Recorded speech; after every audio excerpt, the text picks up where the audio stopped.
Are we finally live? Can you hear me, bro? Yeah, I can hear you. All right, first things first, yeah. People, I want to say sorry again. It's out of my control, you know. I thought you can plan and things don't work.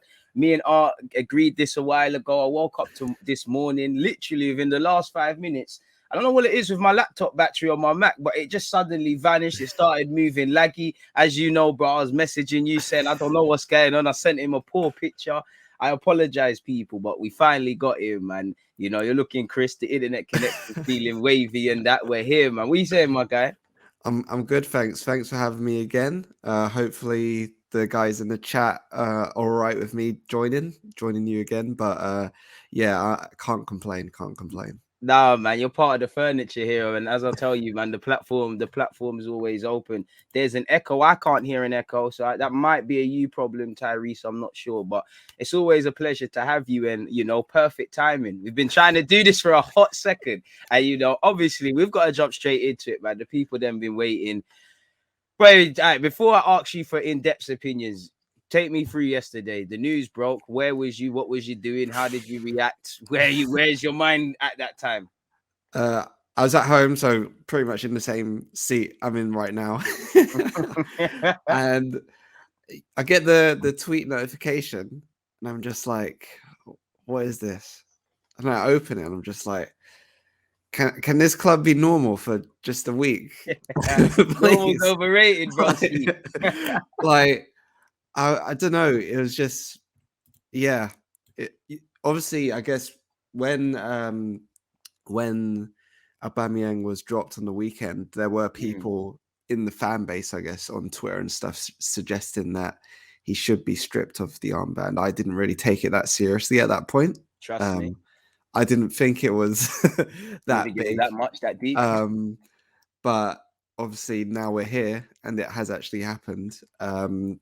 So after the news broke, obviously had to do the quick news line for our website and stuff.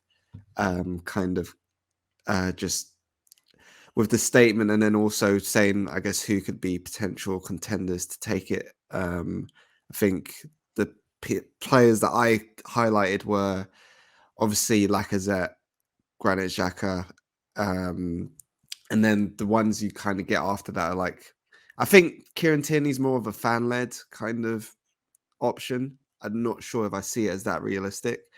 Then you've got Martin Odegaard, who's obviously captain of Norway at 22 years old. He turns 23 on Friday, I believe. Exactly. What can you really say? That's a captain for you. And then just had a Zoom afterwards with a few of the guys to get through the piece that went out this morning. So it was quite a long day.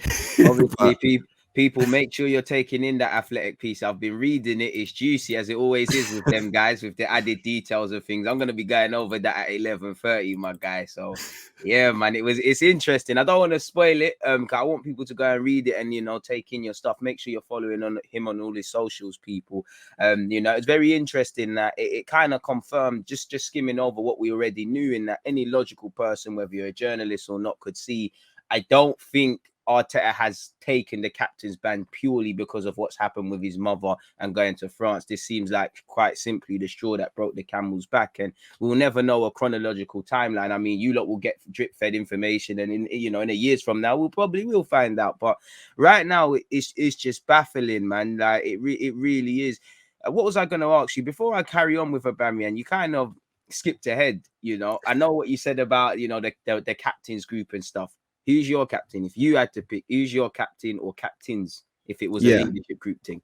So if we're going short term, then I don't think you can really look further than Lacazette, if I'm being totally honest. Oh, I like that one. I like that one. I know 6 months on his deal, though. Yeah, I know that's a big I guess drawback for a lot of people. But especially when you're actually at the games, I know we've spoken before about, especially in the behind closed doors games, Granit Xhaka was the person who was the vocal presence of the team in those games.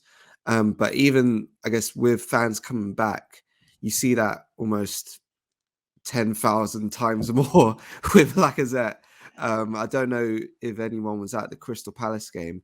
Obviously, you can tell we made a difference by, I guess, just his overall performance. But even just Charisma, innit? the little things like getting the fans involved in the game, he's the only one that really does that. The only player I can remember doing that consistently before him was David Luiz, who obviously isn't at the club anymore. And Socrates, who was at levels. Yeah, and so short term, I can't really see further than him. Long term, what about Granit? Sorry to cut you. What about Granit? You know, I can't let you not speak on that. He did lose the captaincy. Could he get it back for you? Yeah, I don't think that would be the right step forward, if I'm being totally honest. Especially with how the club tried to move in the summer, in terms of refreshing the squad, bringing a core to kind of build with over the next 2 years. Facts. I don't think handing the captaincy back to someone who has already had it stripped from them would be a step in the right direction, even though he is still highly regarded within the dressing room. And I think he's spoken about this as well publicly, where he said that he would think twice if he was offered it again. So, that's a good point. I forgot about that, you know. Yeah, so it's all well and good us saying, "Oh, would you give it to him?" But would he even take it? I don't know. And the thing about that as well, and I see this with Tierney as well. I don't really think you need an armband to lead. Like, tell him again. It's such overrated in a sense, especially in I think in English football in particular. It's like the obsession with the captain's armband is just so dumb. Exactly.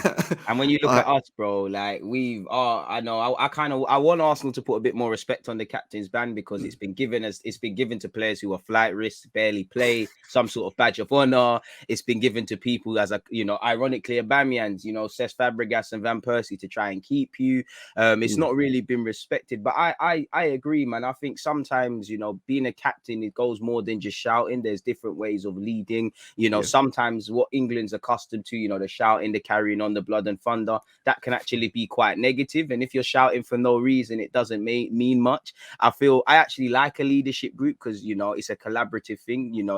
A company, if we looked at it from a jobs point of view, you can't the company has to be able to run. If the CEO or the lead manager isn't there, other people need to step up. And I do like that. The issue with Arsenal, I do feel we overcompensate on certain players, Lacazette with his future, Granit Xhaka, as you mentioned, because there could be a lack of leaders. Unpopular opinion, I do think there are leaders in that team, but I agree with you. And I wanted to get your look on it. Do you think sometimes, a captain's band can enhance a player, or sometimes they can crumble? Because again, I wouldn't say Aubameyang necessarily crumbled, but in the last couple of months, it could look like there was pressure on that badge. On that band, sorry. First, I'll respond to Cam Singh's question. Oh, sorry, Cam, I've left you hanging, man. Sorry, bro. But from my understanding, in the summer, the extension was until at least 2024. So that would be 2 years in the summer. In this summer coming, must be nice. And in terms of that, I actually think that is a good point in terms of the captain's armband, I guess, enhancing certain players. I do think it did that for Aubameyang for most of his time as captain. I think you could see he was someone who kind of, especially the first kind of 6 months to a year, you could see he really thrived off that, I think. And also because, as you mentioned, he's a different type of leader, I'd say, in terms of someone who would lead by example. But then when it flips to the side where you're not leading by example, that's when it becomes a burden. And I think in terms of that leadership group, there are players in that younger, I guess, age bracket. Like, obviously, we've seen it probably most with Aaron Ramsdale. But Gabriel as well is someone who's really grown, I think, since he's come to Arsenal. Kieran Tierney, someone who I think, although he can be... I can't lie. It's my captain, man. I can't lie. Wait, who's your captain? Tierney or Ramsdale? Tierney's my captain. Okay. It's between Tierney and Ramsdale. Unpopular opinion. I wouldn't mind Odegaard getting it. I do think Ben White, I wouldn't throw it to Ben White. I think Holding's in there, but he's a sideman realistically, so it's not going to happen. I think Ben White kind of leads. Obviously, Odegaard. I'm not sure personally. I want to lead by example sort of guy. I hear it, but maybe Arsenal just need a bit more by the book sort of thing, because it feels like with Odegaard, he should lead it. You know, again, you're sort of a grown man against younger sort of men. You know, you're Mr. Real Madrid, all these sort of things.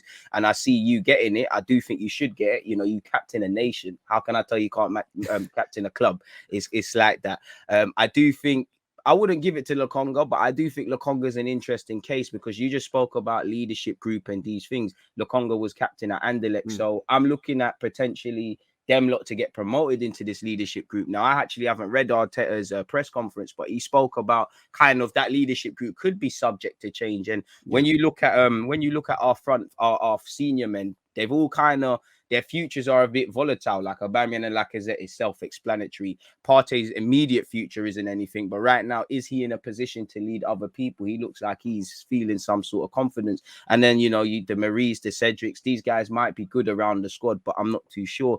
So I don't really think there is a leader, bro. But for me, it's Kieran Tierney. You know, where are you at with Tierney? Because many people will say, obviously, there's the injury thing. I know Mikel Arteta has spoken about Kieran Tierney getting it. And double-edged question as well. Do you think it's too early for Ramsdale?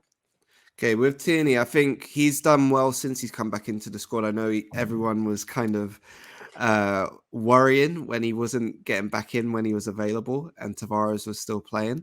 But I think he's kind of come through that quite well. Obviously, one, because he wasn't the one making mistakes at Anfield, so he's not going to be to blame for any of that. True. Two, he's, I think, is it 2 assists? Yeah, 2 assists in his last two games. 2 games, yeah. So even though the Everton game was terrible, he didn't come out of that particularly badly, and then he backed it up again against Southampton. So he's one where I think obviously he had a little bit of a dip of form before he got injured, but I do think he's one of the Mr. Reliable, Mr. Reliables, I should say. Not too many of them. But the big thing that holds him back, I think, is just his ability to be available consistently. And that's kind of one of the reservations that I have, because when you look back through the Arsenal captains over the last 10 years and you think of... with the Vermaelens and that, innit? He is, and the Mertesackers. I'm doing him dirty, but I know where you're getting. Yeah, you need a captain who's going to be available, and that's where I think he may fall by the wayside when it comes to this discussion. Obviously, he can be someone who's in the leadership group, and he's someone who's he's captained Scotland before as well, even though it's not a permanent basis.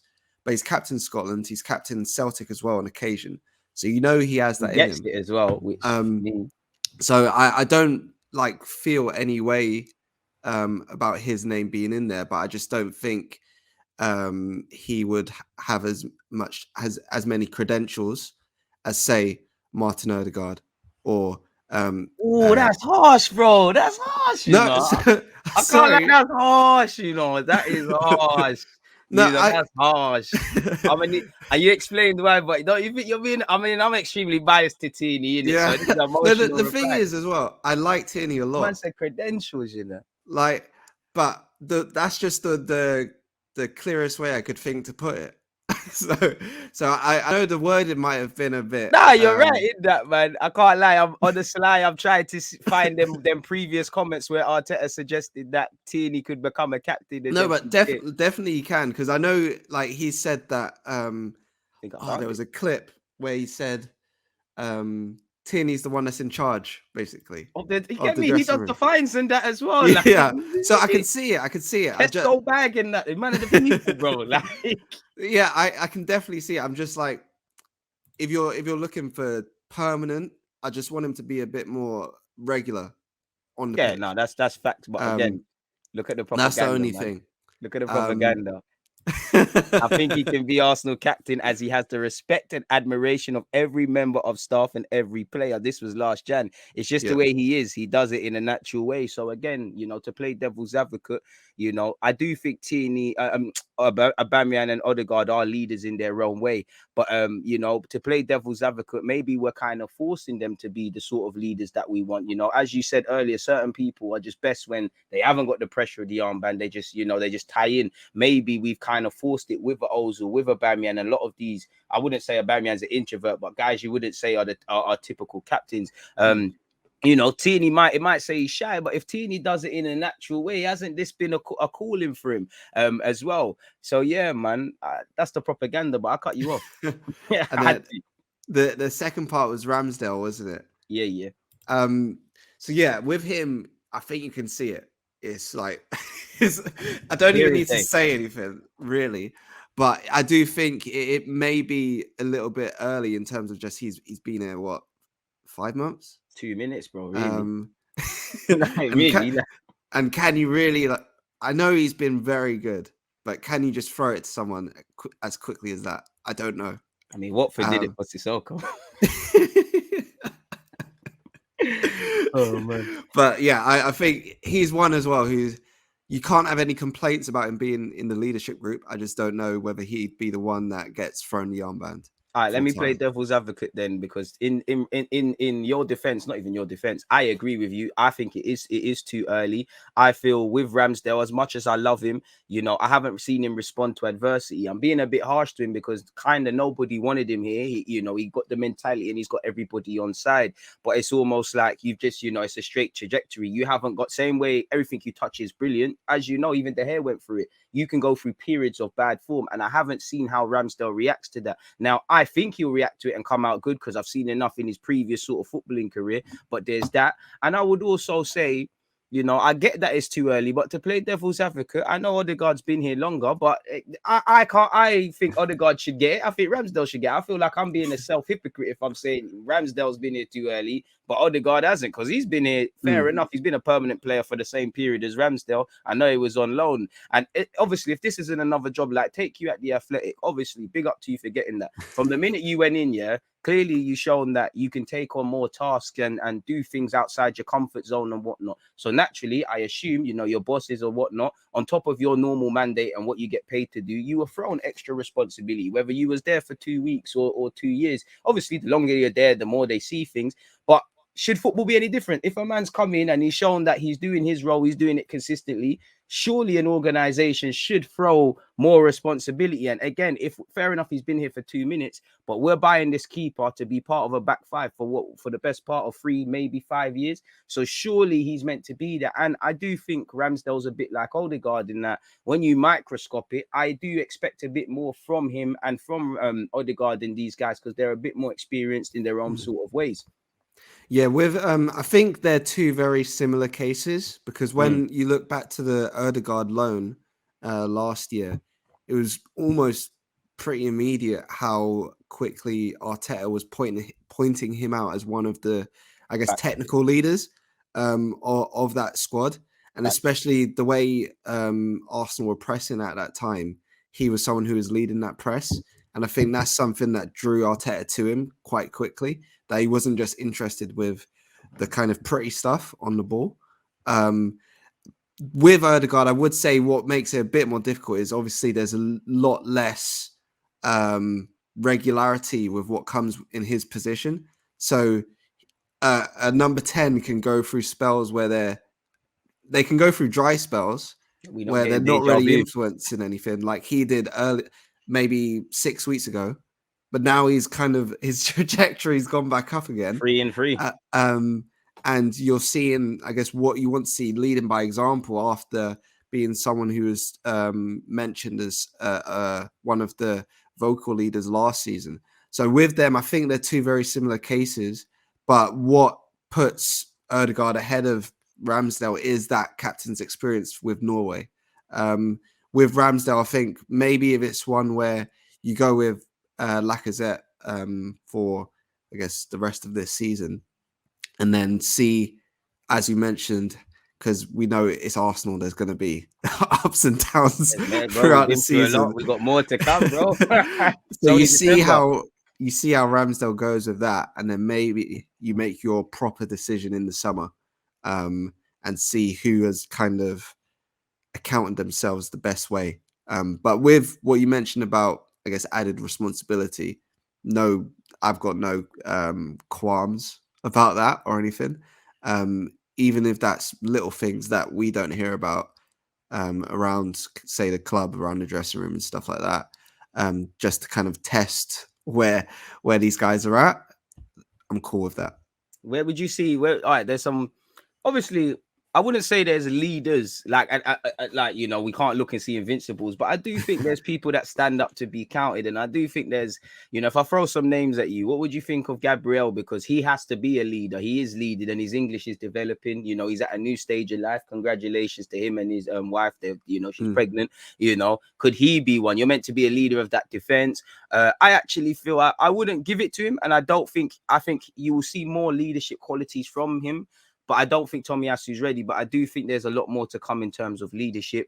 I think Ben White's one of them where you need to be at the Emirates or be watching the game again to see the talking, a bit like Odegaard. And to be honest, if I'm devil's advocate, as much as I agree with Odegaard getting the captaincy, I shouldn't have to look and see fancy clips of him shouting in every incident against West Ham to see a captain. In the same way with Mikel Arteta's football, if I have to go and look at your articles and say, Tomiyasu's gone narrow, then is the system has that much clarity then really and truly? So where you at with a couple of other names? As I said, I don't know why I keep trying to plug Lokonga, but Lokonga and the captain. I've even seen some people say the Highlanders, which I don't agree with, but where you at with them?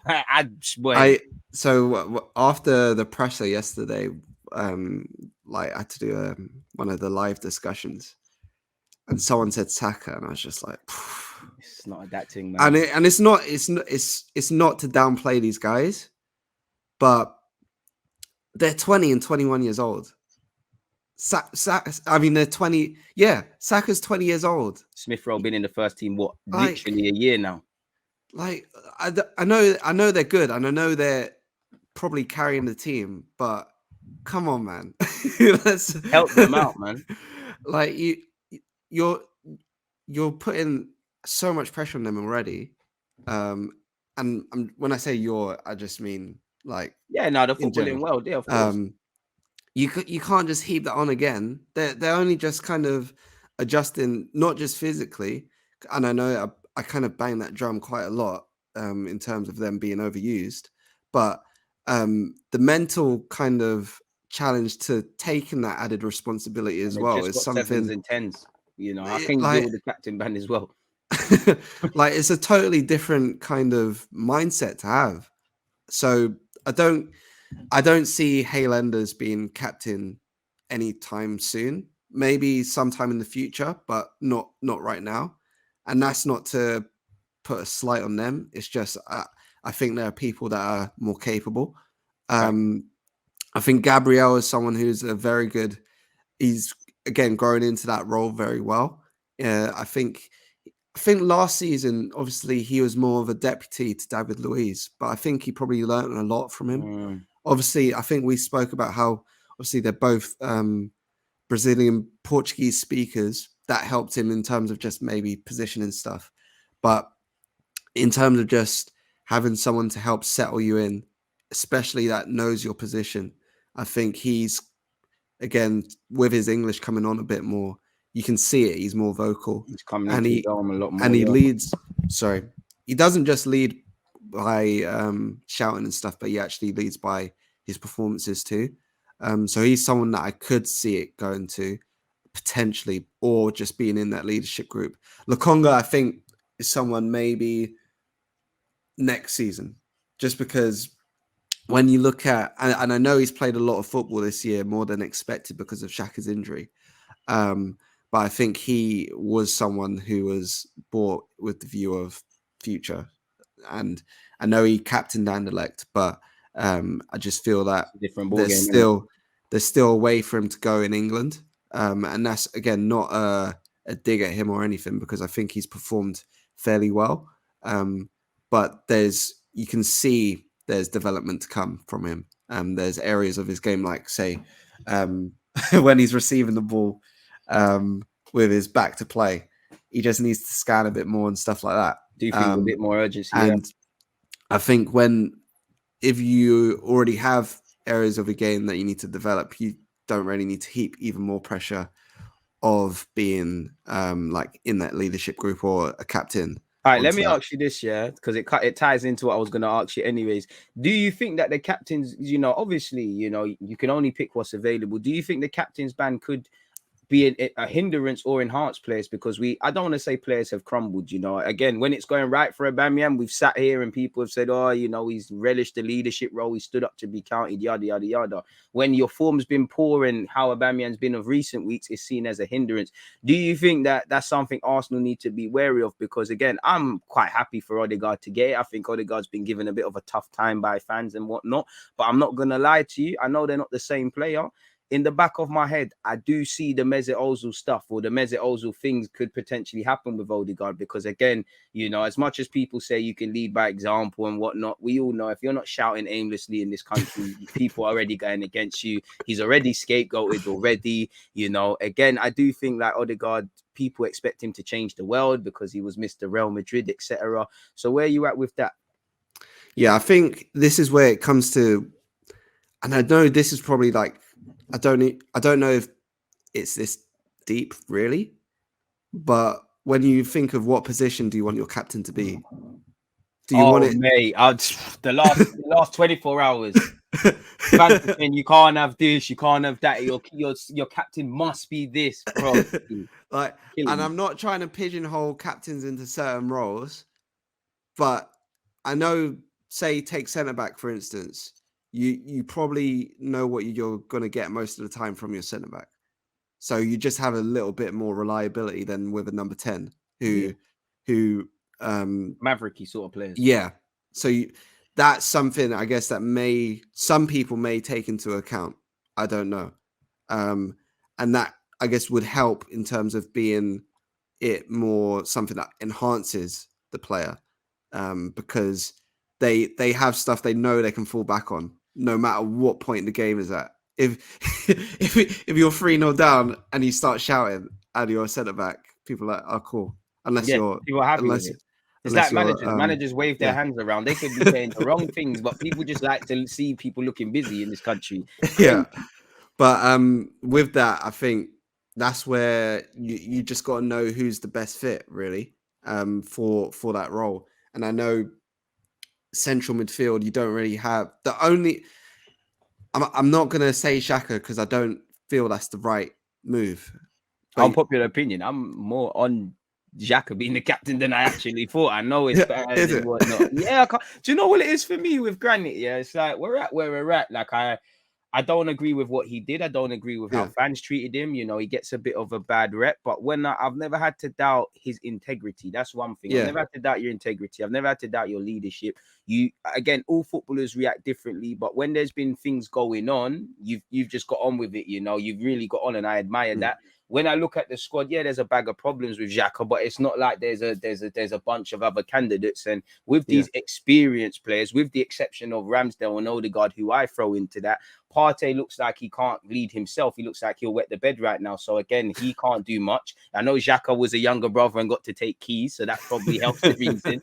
But yeah, the other players are crumbling, and with Xhaka, I don't expect much. I don't think he's a quality player. So it's more of a damning verdict on where we are as a club and what we're doing more than anything. I wouldn't give it to him, but I'd be lying if I said at least to the end of the season. But again, I've mentioned Xhaka, you've mentioned Lacazette, two completely different situations, but both have question marks over their futures. I know Xhaka signed a new deal. Every so often he's linked with moves. It doesn't give me long-termism. That's why I'm keen for an Odegaard, a Gabriel, a Ben White, a Ramsdale, a Tierney, guys that are contracted for a suitable period of time. And these guys that are according to the season, I don't really want to give it to a captain that 1 minute you're staying, 1 minute you're not, which we have had with Aubameyang, which we have had, to be honest, we have it with Xhaka. So I'm sounding like a hypocrite, but there's not really a grand scheme of candidates. And I am wary of giving it to, especially the young ones who have just signed, because you kind of need to work on your own game first. Yeah.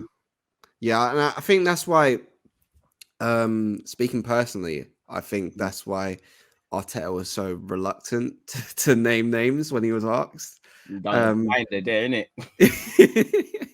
The two people he named were Lacazette and Xhaka, and that's because I think Xhaka was captain against Brentford and Chelsea earlier in the season when obviously Aubameyang had COVID, and Lacazette had COVID as well, and then Lacazette was obviously captain against Southampton, and was captain in the League Cup against Wimbledon when Aubameyang didn't play. So they're your two obvious names. I think it's just one where maybe you just hold off on that decision for as long as possible. No need just for because, yeah. Just because one is such a sticky situation anyway, and two, Right. you don't really.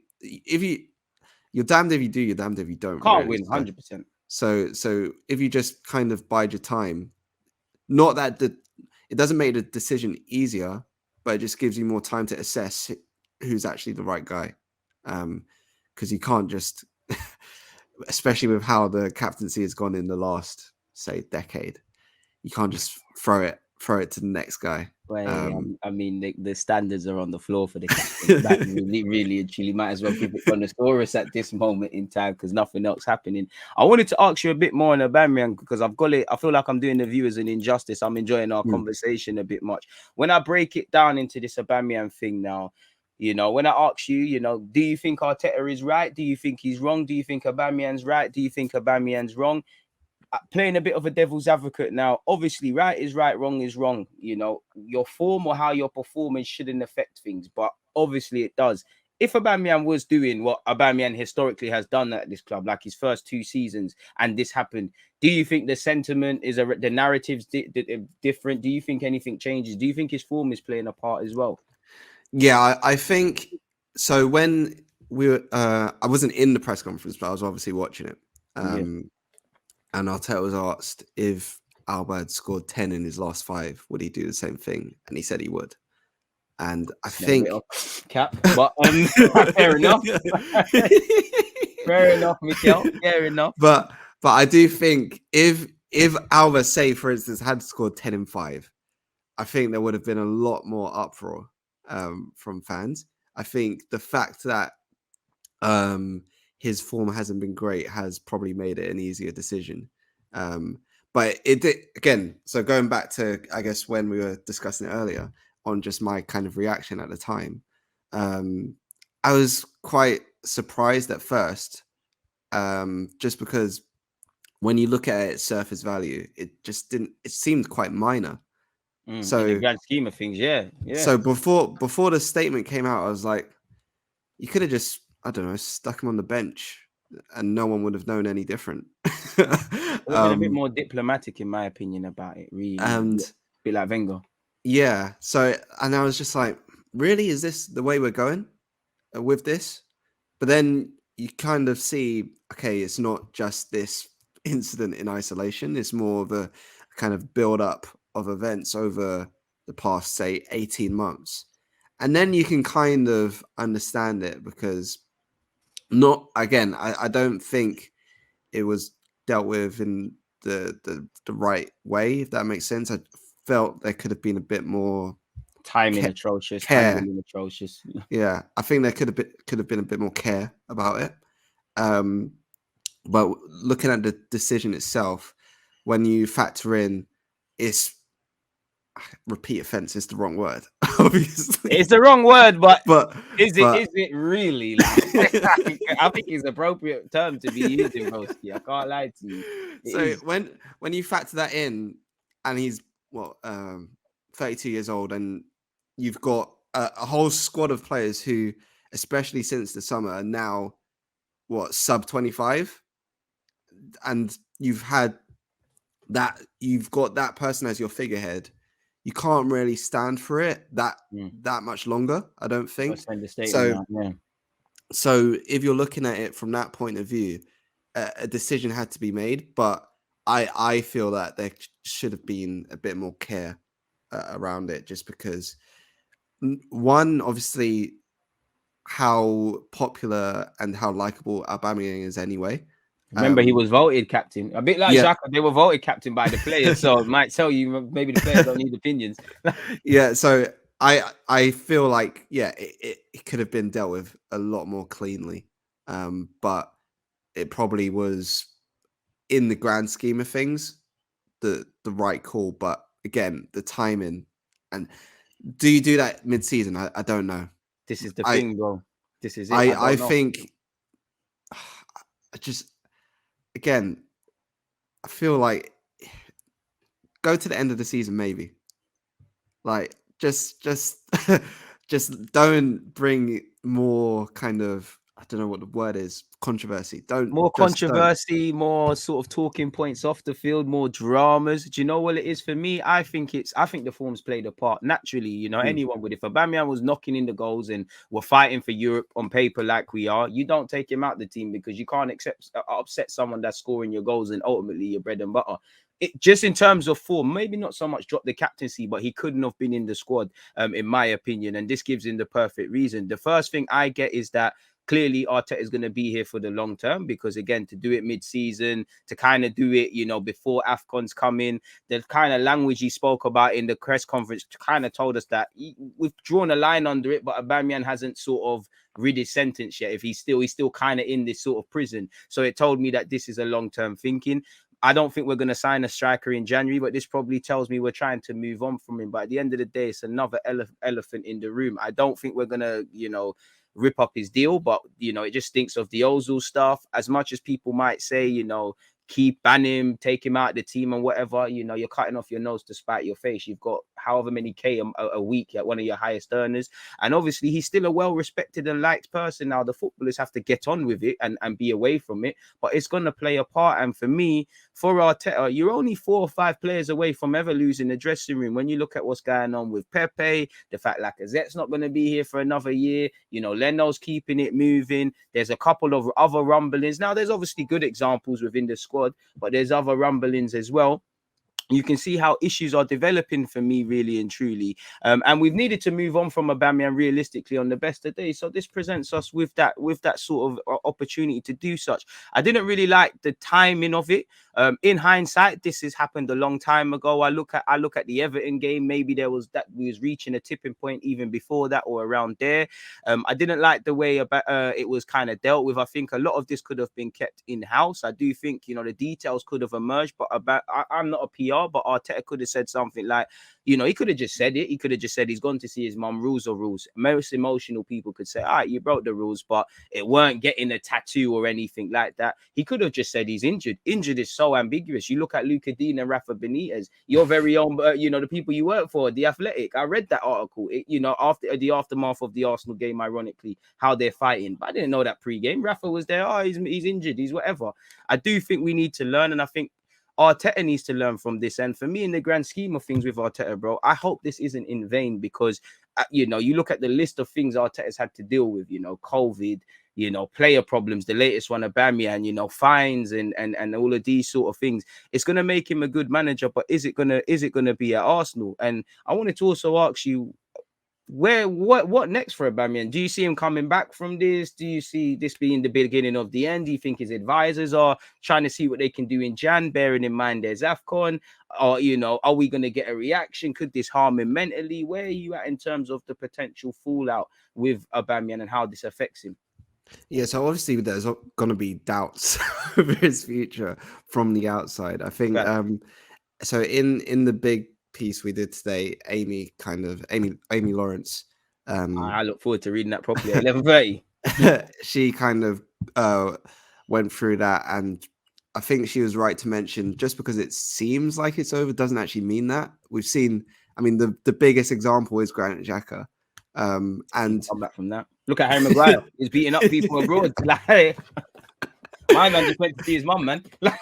so I don't think it would be clever to completely write off Aubameyang's Arsenal career, especially given how popular he is in the dressing room. I hope not. I'm still Aubameyang. I can't lie. Stocks are on the floor. It's burning. It's like crypto at the moment, but I'm still Aubameyang FC, man. He's still my guy. But yeah, so basically, as things stands, there'll probably still be a chance for him to fight his way back into the team, just not as captain or in the leadership group, which I think is probably fair at this point. Let me press you on that. Do you think that's What? fair? Do you think that's fair to be out of the leadership group? Because you still look at it, he speaks a lot of languages. He was voted it by the club. I know Aubameyang, Arteta had Aubameyang concerns. Ultimately, he's been proven right, but generally, there's only been a few incidences, so there's still that. Again, he still holds a lot of influences, and positively and negatively, that could have effects. Do you think that's necessarily right to leave him out of the leadership group then? Especially the thing is, so if you look at it as like an official leadership group, then if you can't really have someone who was stripped of the captaincy. I know Xhaka's in there, but that was under a different manager. True. But when you look at it unofficially, he's still gonna he's just gonna rock up and not do what he was doing before. He's not gonna take players under his wing. It's not a cut and dry thing where someone's just gonna stop doing what they were doing before because something's happened. I think if you look at it like that, and I'm not saying you again, I'm just saying people in general. If you think someone's just gonna stop trying to develop people around them, like I know Aubameyang has been credited to do, especially with the young strikers. I know Martinelli's mentioned that, Tyrese John-Jules as well, when he was at Arsenal. They've all spoken about not just Lacazette, but also Aubameyang as people who've done that for them. Even back to his Dortmund days with Dembele and Sancho and them man there. So he's not gonna. That's not gonna come out of his character. That's him. He's gonna continue doing that. But what also probably, again, with timing, you've got 3 games before Boxing Day, and then you've got AFCON coming. So you've got 3 games to play in, basically, in some capacity. That tells me man's done with you, blood. And then you could be without him for however long Gabon are in the AFCON for. Which probably won't be that long, to be fair. But respectfully, Gabon, but at the same time, he probably should stay there, really. He should go through season now, if I'm honest with you, for Gabon. But yeah, I think the time just doesn't help at all, because, and especially with it being January transfer window, you just kind of, more doubt creeps in the longer it goes on. You kind of need to nip it in the bud as soon as possible. I feel it anyway. Do you think Arteta might be feeling a bit like Scarface? Because when I look at it, as much as I question Arteta's man management, I have said it and I'll say it again. I think there's been many examples this season of good man management and whatnot, and even particularly around Aubameyang. Because on the surface, as an ignorant fan, without knowing all the variables, it has seemed like he's always backed him. Obviously, this has been going on in the background, but it just seems like a man's always backed you. He's tried you up front, left wing, bring in Laka, take out Laka, all of these sort of things. You've seen ones in bits and pieces of form. Obviously in the few weeks away from this, and then you've gone and done this. Does he feel a bit betrayed? Because on one hand, I do think he should feel a bit betrayed, and I would, to be fair with you, and I would almost be of the thinking of, do you know what? I can't carry passengers. That's one thing I've not liked about Arteta's reign here. I've never got the vibe that. I've got the vibe that there's a sense of urgency, but sometimes it's been a bit more like how the players feel, in a sense of, we haven't really got time to care about Aubameyang being in his feelings, or, or how Xhaka feels about a captaincy, or Partey feeling sorry for himself. Obviously we do, but we need to get 3 points. You're probably in line for a new deal. I know you don't have any pressure, but do you feel he just feels a bit of betrayal in the same way he probably rides for Xhaka, because Xhaka might carry on a certain sort of way, but he probably, Xhaka probably gives him that element of trust. Yeah, that's the word. I think trust has been very big for him since he came in. Even when you mentioned like Rob Holding earlier, when he signed his new deal in January, when speaking to people around the club, one of the big things was trust in Rob Holding, just because he knows that he can not just set the example in terms of players, but also just being someone that staff can depend on around the club as well. And those are things where, it's not football related kind of aspect of it, but they tie into it 100%. But it builds a bigger picture for someone to look at you in. So I think when you look at, I guess maybe the word betrayal is strong, but we'll go with it. you probably do feel let down that these things have cropped up repeated times. So it's more like, okay, I can't run with this anymore. Like in this capacity, you can still be like a player. You can still fight for your place, but as the person who's the figurehead, that can't run.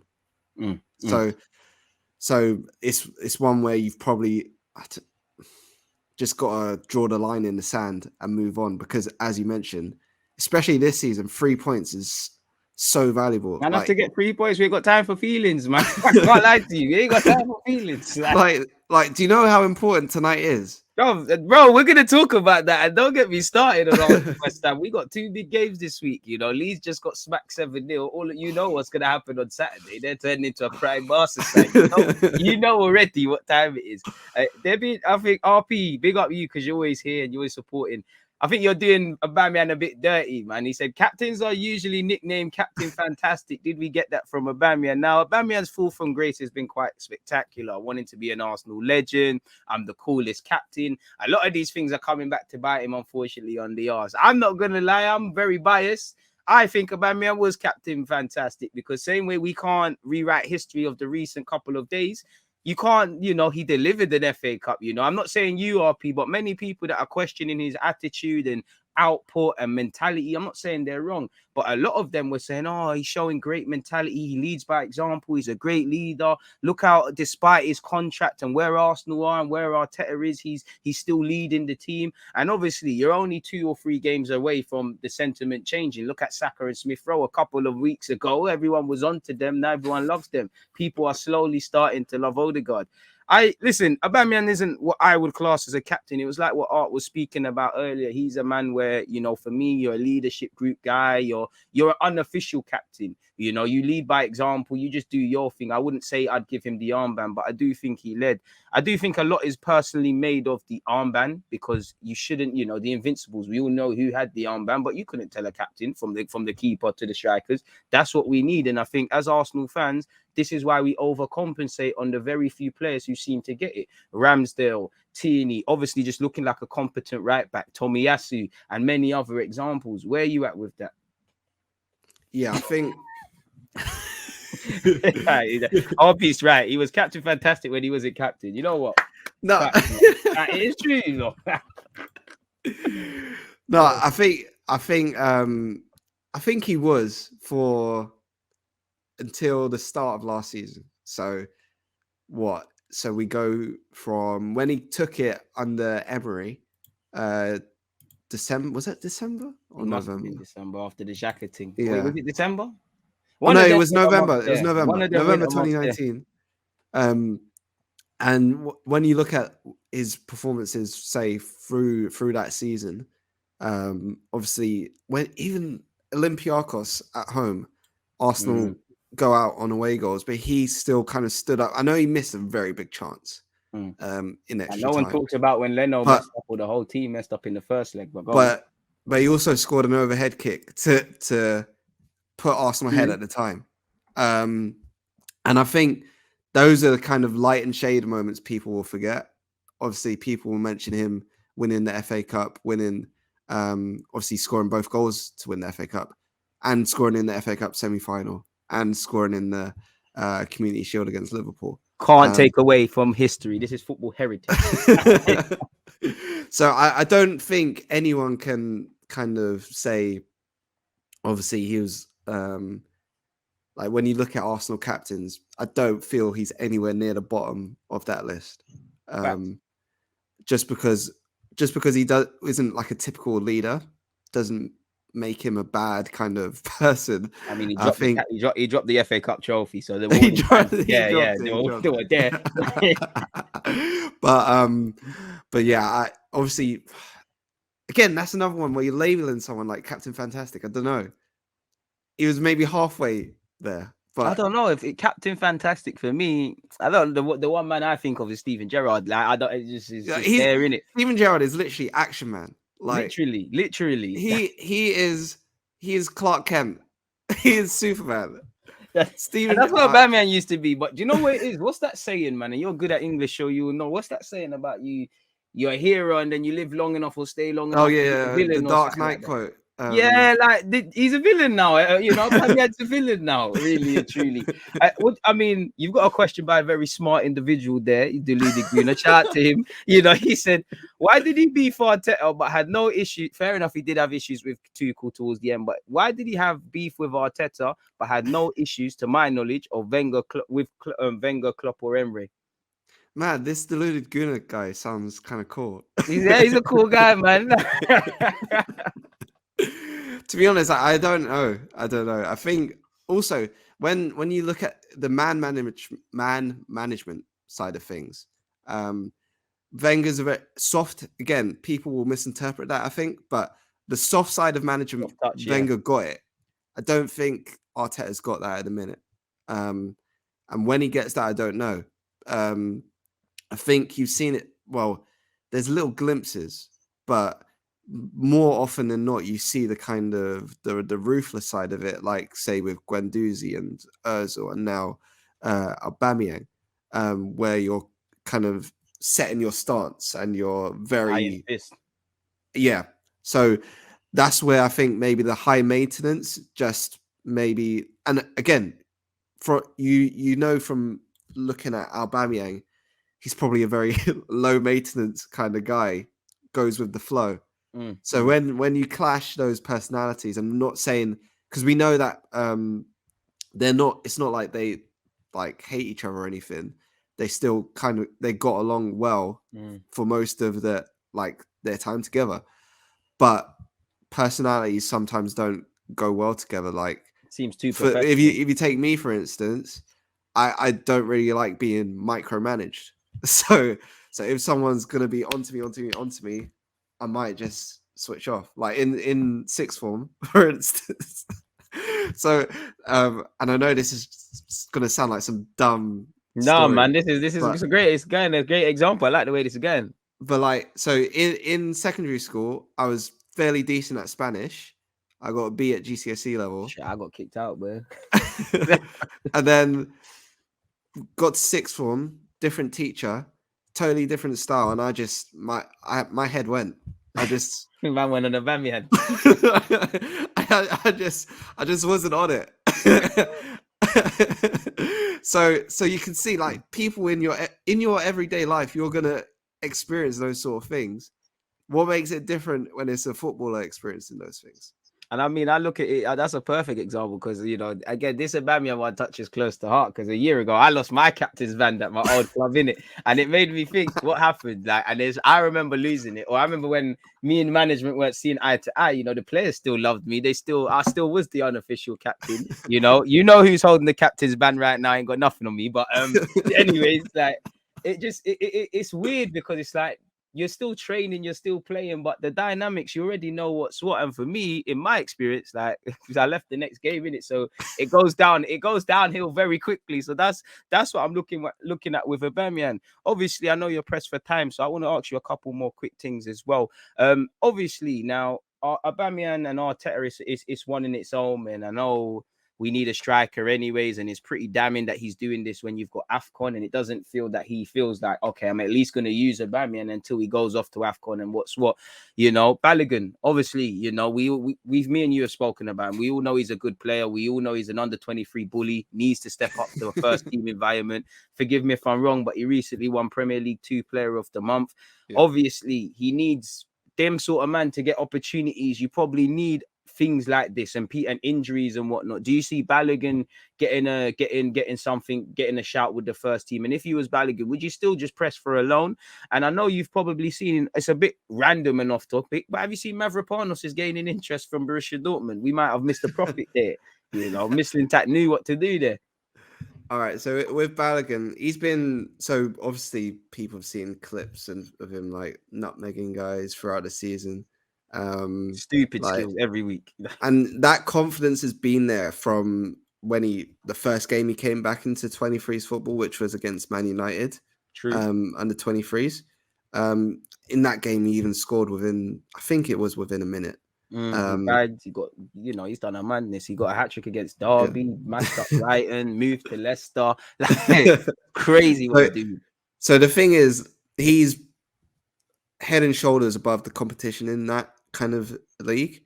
Then when you go to the Papa John's Trophy games where he's playing against men, so it was Ipswich 2 weeks ago. They got the boys Ipswich winning away. Arsenal go 2-0 down in the first half, but to be fair, they looked comfortable. It was just they got punished for missing out on slight details. And then the second half, Balogun's involved in the game much more, actually making his defenders make decisions, and that's what you want to see. And then the channels very well as well in that game. So that's where when speaking to Kevin Betsy after that game, big up Kevin. I asked him basically. So I spoke to him after he scored the hat-trick against Derby, just to get some bits of context and stuff. And then I spoke to him again the week after, which was the Ipswich game. And I just kind of asked him a bit more specifically what areas of his game has actually improved. Like, has he actually improved this season, even though he's not playing first team football? And he said his link-up play and his movement off the ball are the two things that have improved things you need the most in the first team. And those are things where you need to be cute, because we know it was unexpected, his debut against Brentford, but you just saw how big the gap is between 23's how football. Off the pace he looked, as you would expect. It's a duck out of water. Yeah, and again, we're not trying to like slight him by saying this. It's just the reality of the situation where it's the levels at the end of the day. It's just the levels. Yeah, so that's where you see, okay, he's getting a bit more cute with his movement, with his link-up play. Now you need to test that first-team level. And I think, personally speaking, I would give him a few first-team chances towards the end of this month, and obviously at the start of next month. So obviously the stance at the minute is Arsenal, or at the start of the month anyway, where are intending to find a loan for him every day, bro. There's a new club he's been linked with. but that situation can change if he's given a chance and impresses with that chance. So I'd give him the chances. Sunderland, that's the first. That has to be a chance for him. Do you know what? Yeah, I'm gonna be a bit of a prick. I think you got to go out on loan, because I just think minutes are currency. And if I'm Balogun, from the romantic in me, like you, I'll give him some chances. I think he should have been afforded chances last year and should have got a bit more 10 and 20 minutes. But for me, I know with what's come out with Aubameyang has just amplified things and given more of a reason. But I would look to go on loan, because at best you're probably going to get a couple of weeks in the first team in January. Go on. So that's the thing. When I was saying give him chances, he probably goes on loan towards the end of the month as well. Yeah, that's the thing, because when did peace with David Ornstein on this, there's still not a decision on when in January he's going to go on loan. But bro, that's why I would go on loan if I was him, because from a neutral point of view, I mean, from a club point of view, we're doing the right thing. But for him, he's got to be selfish. Respectfully, he almost can't care about what's going on with Arsenal. He needs to be able to ask him. If I was his agent or his advisor, I'd say, can you get 10 plus games at Arsenal? Now, the romance, I hope so, but where's the practicality? Because if I'm him, you're at that age now. In May, if you look back on your season and you ain't played football somewhere, it's your fault. You need to take it into your own hands, and it's still very reactive. You're getting, and it's a lot of its levels. You are at the bottom of the food chain when it comes to the strikers, but a lot of it is hinging on what's happened. I'm sure Arteta, rightly so, told him everything, promised him everything, but reality is he's still probably behind Eddie. Eddie starts when he can ahead of you. He's on the bench ahead of you. Even when we played at Goodison Park, these lot had a game. He weren't involved. You've got Lacazette and Aubameyang. Obviously, we've spoken about them. You've probably got other things that he wants to do as well. So I would probably look to go on loan, especially when you moved on from the euphoria of him actually obviously signing a new deal and hoping to go through. But again, from a club point of view, I would keep him close. And unpopular opinion, I think he should get football, but I don't. I think fans can't have it every way. You can't have a billion young players try and get 3 points, do all of these things. Because Balogun, he needs a healthy scope to grow. Now, can I say Arsenal is the healthiest environment despite what's going on with the Haaland boys? Everybody gasses him. If he misses a 1v1, the other team go down the other end and score. No one's going to care about Balogun's potential. They're just going to say, you've got all this potential. Why didn't you score? I see you score goals on YouTube. You're overrated. You know how it is already. They did it with Nelson. They're doing it now, people. You know, they did it probably when he played against Brentford. He's overrated. You know, again, if he was a swimmer, he's a swimmer that's never swam in the deep end. You know, lo and behold, he goes in the deep end. He's struggling a bit or he needs some armbands. So I would look to go on loan because personally, I think we should be, if we can, bringing in a striker in January or the summer. I'd probably use Martinelli up front. Unpopular opinion, Martinelli up front before he gets his minutes. And I'm actually keen to see Eddie. And obviously, Eddie, his contract means I'm not really got much time to speak about him. But where you at with Eddie then? Because indirectly, it does affect him. And, you know, Arteta does want to keep him. He is involving him rather bewilderingly. The romance in me might say, you know what, maybe he even gets a new deal, Broski. Yeah, he's the one where he has taken, well, obviously, the Crystal Palace stuff in the summer just got messed up, but but he's kind of taken control of the situation for himself. Fact. Not that obviously he can't determine when he's going to play, but he's kind of forced the hand a bit to where now, if you want to keep him, you have to bring him on at least in these games. Some real. That's why. I don't get why people were so surprised when he came on against Everton and Man United.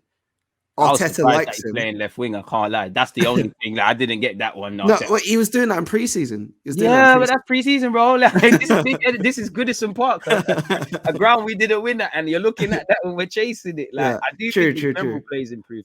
That's what annoys me about Eddie. Sorry to cut you. It's like, just when we start to see a bit of fruit of the labor, and I know he's not scoring bare goals and doing things, but his general play is improving. It does look like you're getting a tune out of him a bit more now that he's gone. But yeah, where was you going with Eddie?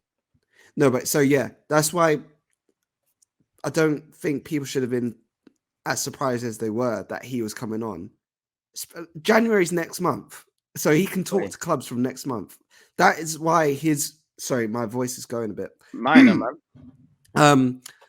But that's why his situation is so much more urgent than Balogun's, for instance, or Pepe's, who's not playing, for instance. I forgot about Pepe. That's why.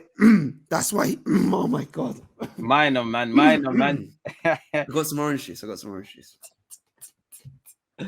Oh man, this is why I love live feed. Oh my god. But yeah, that's why his situation is more urgent and he's getting minutes. Because you got to deal with that. And since he's rejected one contract offer more recently, and he didn't sign the offer that was given to him in the summer, Arsenal is scrambling. No negotiating power at all. He's in total control of that situation. So if he if he wants to stay, then it's purely up to him. But if he wants to go, he's kind of made his bed, go and lie in it. And I don't think, even though, as you said, it's probably a bit disappointing from a fan point of view that now it seems like he's actually a more rounded player, that he may be off. But that's just a player taking his career into his own hands. As you should. Almost like taking the L for 6 months, but the 3-4 years after that, you're calm, or you should be calm. And I think that's where probably being selfish is beneficial to the player at this point, which you're obviously talking about in Balogun's case. But Nketiah has taken that stance from the summer, really. Fact. And it will pay off for him either way, I think, because either he finds a club for himself where he'll get regular football, or the hand will be forced hard enough, and circumstances could go in the way that he gets more regular chances with the first team, and he could take those chances. Exactly. So that's where you kind of got to look at not just the Nketiah situation, but when you see players who maybe put themselves their own kind of interests there. No, this is the dynamics we're going into. Players are going to run down deals. And for me with Eddie, it's a bit like Balogun's. Like, you might, the romance in me, he's a Highland boy, would love him to get chances, elevate himself. But also the harshness in me could say that could only be for a year because, or a couple of months, because in the summer we need a top dog striker or someone that can do that. So beyond being a rotation option, Eddie, I don't know what happens there. I don't know what happens with Balogun as well. So you're fully right in that regards, man. And I would say for Arteta, obviously he wants to keep him, but this is where promises don't go too far, because again, you can tell someone everything under the sun, but when your back's against the wall, fair enough, you brought Eddie on against Everton, but you haven't used him too much, especially when we was in bad form and trying to turn things away. So you do rate him, but there comes a point up until you rate him, and I think the same could be said for Smith Rowe. And I wanted to ask you as well, where's your feelings, just before we get into the closing stage where I ask you about West Ham, we touch on the recent games. I wanted to ask you on similar Highland boy, what's going on with Ainsley Maitland-Niles' car? It seems like every couple of weeks we've turned a corner, then we're back to square one.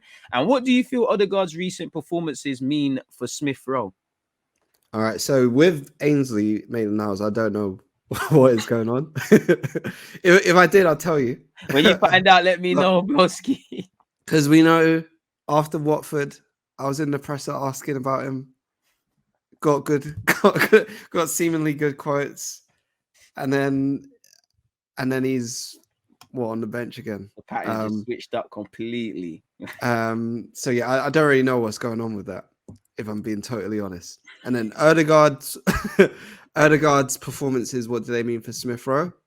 I don't think again, we've spoken about this before. That's what I'm asking. we said we were gonna get to this scenario. Shock horror. Literally. Players can coexist, apparently. It's crazy, bro. Who would have thought it? Who would have thought? Everything has to be black and white. You either have to, because you like Tavares, what he's brought, you can't like Tierney, or it's crazy how we carry on sometimes. But obviously Smith Rowe's had the tight groin, which has kept him out in the past couple of games, and has provided chances for Martinelli, which has been good, because not kind of, I feel people overestimated one game a week, especially in terms of Smith Rowe and Saka. And in general. Yeah. Real. Because I wrote about this in the international break just gone, and I said Arteta needs to find time to rest Smith Rowe and Saka, because they will break down.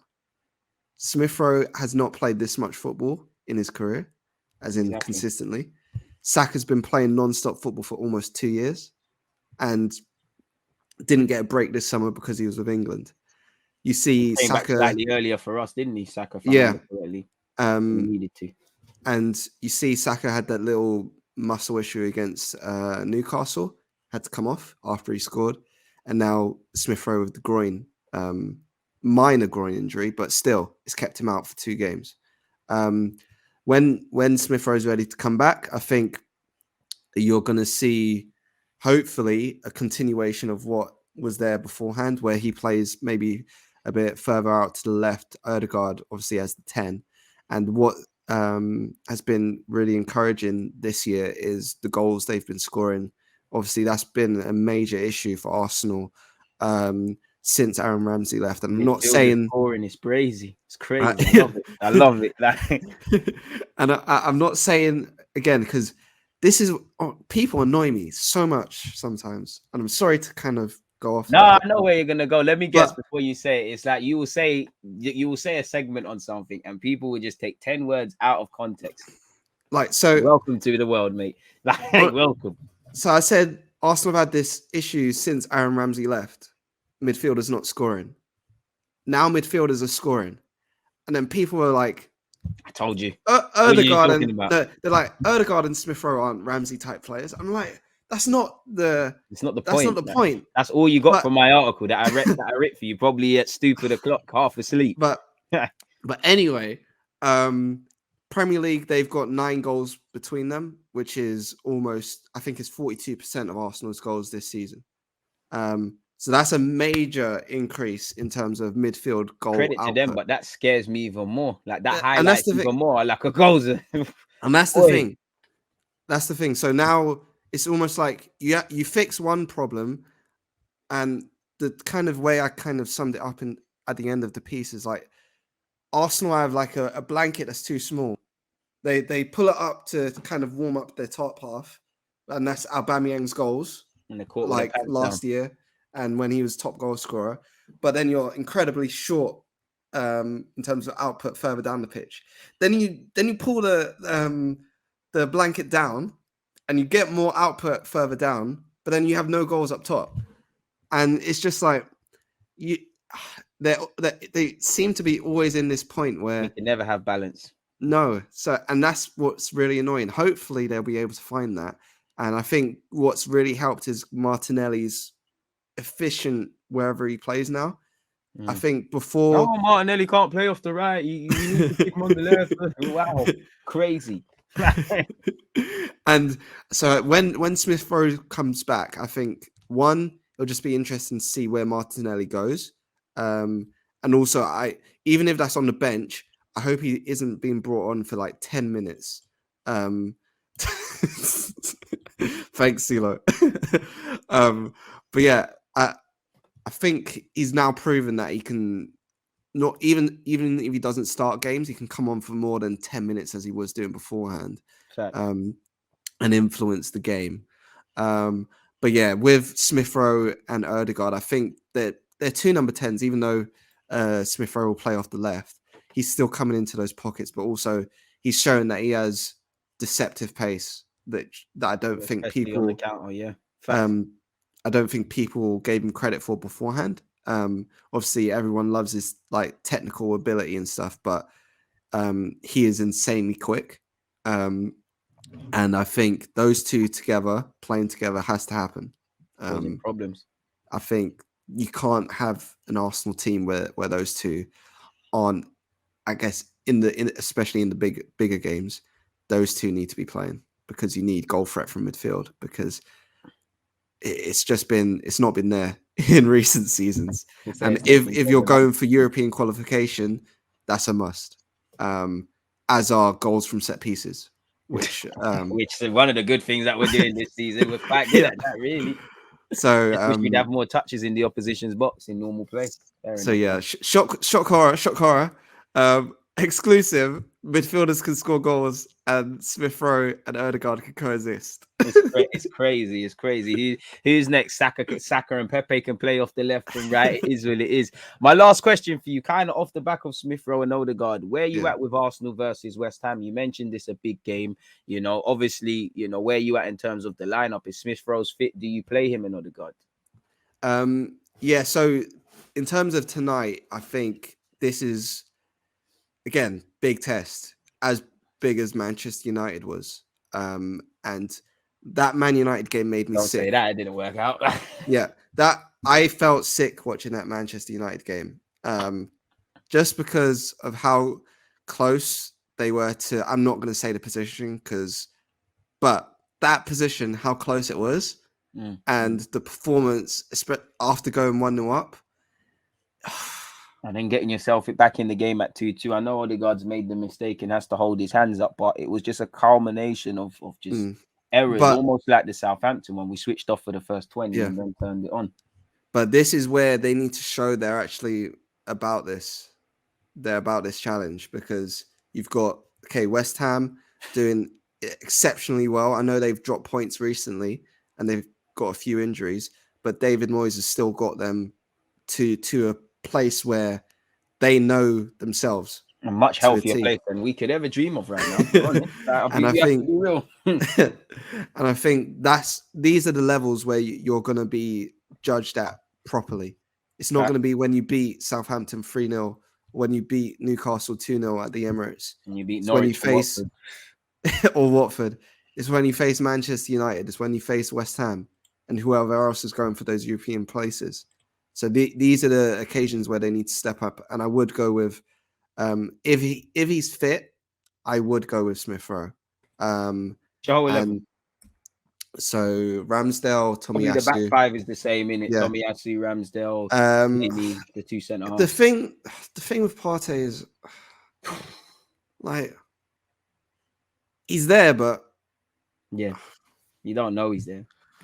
Love the guy. I'm tempted to go with Lokonga over Partey. Oh, but I don't know because Declan Rice is a madness. I felt like this is last chance saloon for Partey. So yeah, I want Lokonga. We'll go. Yeah, I think maybe tonight Partey can go in. I think you got to play Xhaka, today. Yeah, Xhaka and Partey tonight. Then I'll go Saka, Odegaard. And this is really harsh on Martinelli, but I'll go Smith Rowe from the start. And then Lacazette up top. And then Martinelli's the first man off the bench. If the game's not going right, he has to come on within 10 minutes of the first half starting. And I don't know if that will happen. yeah, I don't think so as well, man. But we could dream, But that's how I would approach it. I think the same thing. It's harsh on Martinelli, but Smith Rowe and Odegaard and Saka have to be in for me. So he's the one that misses out. And then, as you say, Partey, you have to show up, or Lokonga's in next. I can't lie, it's last chance saloon from Partey today. Same way I gave Aubameyang at Man United last chance saloon, and then from that, wipe my hands with you, really. I can't lie, I can't you lot don't defend yourselves or play for yourselves currently. Then I can't defend the undefendable. That's one thing I'm not a fan of. Final one, then give me a score prediction. I'm gonna go with a jammy Arsenal 2-1. Mikel Antonio to give them the lead. 2 brain farts present an opportunity to Lacazette and someone else, in my opinion. Oh. Score predictions. The thing is, it has to be an Arsenal win. They have to win. That's the thing. We have to, man. We have to take 6 points this week. Or, I don't know where we go from there. It's just, do I see them scoring a lot of goals? I don't know. That's the thing. And I just look at West Ham. They're very, very street smart team. I'm scared of Mikel Antonio. But Aaron Cresswell is fit. Declan Rice and Suchek in the middle, the centre, where they've got injuries around the centre half, so that's an avenue to exploit. I don't particularly rate any of their goalies, but against us, goalies turn into Casillas and that. So I think I'll go same as you, 2-1, but it's going to be a very nervy game, as is always the case with Arsenal. But we're at home, we might be better. We're decent at home. So yeah. To be honest, that's true. But yeah, they need to step up tonight. Facts. Last question. I don't want to leave John T out. Who do you guys consider to be European contenders? Are you speaking about in terms of the league positions? I think everybody from 4th to maybe about 7th, 8th, everybody's in it mathematically. So that'll be it for me. Yeah, same. So obviously the top 3 are the top 3. Then fighting for that position, and I'm not going to say what that position is because I don't want to jinx anything. Yeah, trust. If you know. West Ham, United, Tottenham, and Leicester. But somehow Aston Villa are 9th. Steven Gerrard is doing a madness. Yeah, man, they're coming up. They're rising. New manager bounce. Steven Gerrard is action man. So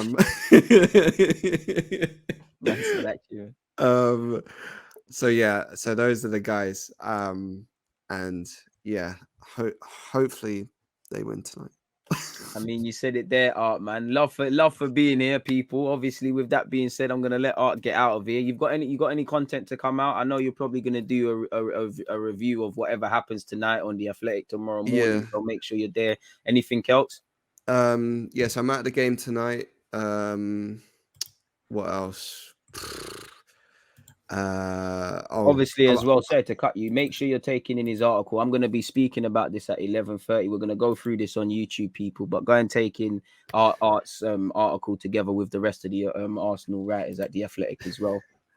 Yeah, I'm taking his Odegaard and Smith Rowe one as well. I mean, I forgot to give you a praise for that. That was a good article, man. That went under the radar because of all that Aubameyang stuff. Yeah. It wasn't relevant anymore.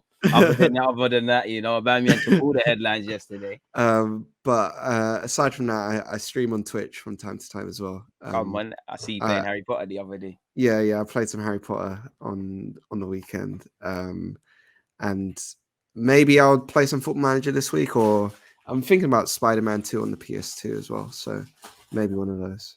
So yeah, make sure you're following him on all his socials. Follow him on Twitch. Again, when this is on YouTube, all his information and all them things there will be in the description, so you lot will be able to just copy and paste and do what you need to do. Obviously, man, I appreciate for having you. Obviously, apologies for the technical difficulties we suffered at the start, and obviously I kept you a bit longer, but appreciative for you doing this, man. You know, obviously it was a good chat, primarily centered around Aubameyang. We offered some other sound bites. I'm going to be live at 11:30, people. Again, we're going to go over that Athletic article. Art has told you, obviously, what he's going to be doing. I know when the game's going down, he's known to do the live updates thing. So make sure you're following him on Twitter for any updates and any sound bites that you might not necessarily get if you're not at the ground or you're not in the know and things like that. It's always a pleasure having you, man. You need your own YouTube channel, to be honest with you. You lot need to start getting onto him for that, really. But let me let you get out of here, man. I'll be late for my next stream. Cool. All right. Thanks, guys. And see you guys later. Peace, folks. We're out. There's always just that active red line defending. I think it's like